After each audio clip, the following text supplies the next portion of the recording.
ngayon ng Department of Education ang kautusan nito ukol sa pagtatanggal ng hijab ng mga gurong Muslim habang nagtuturo. Ayon sa DepEd, ang pinaalis lamang ay ang niqab o ang full face veil.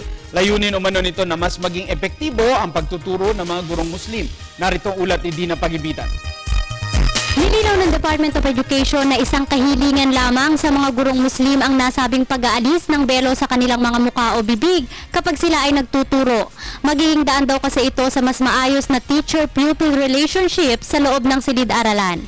Yan po ay mahalaga dahil lalo na kapag nagsasalita halimbawa ang ating guro, mas mauunawaan ito ng ating mga estudyante kapag nakikita yung pagbuka po ng bibig.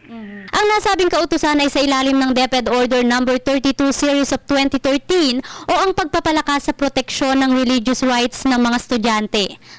Ang departamento ay, if I may quote, supports and promotes the right of Muslim Filipino women to wear the hijab veil. Ayon kasi sa lumabas na report kamakailan, kailangang alisin ng mga gurong Muslim ang kanilang hijab. Ngunit hindi nabanggit sa ulat na kahilingan ng departamento upang mas maging epektibo ang pagtuturo ng mga gurong Muslim. Samantala, desisyon na raw ng mga gurong Muslim kung aalisin nila ng buo ang kanilang hijab o maaaring ito lamang ay partially removed. Yung kanilang belo o yung sa saplot po sa ulo, hindi po natin pinatatanggal yan at bukod po dyan, yan po isang pakiusap po lamang. Para sa Telebisyon ng Bayan, ako si Dina Pagibitan.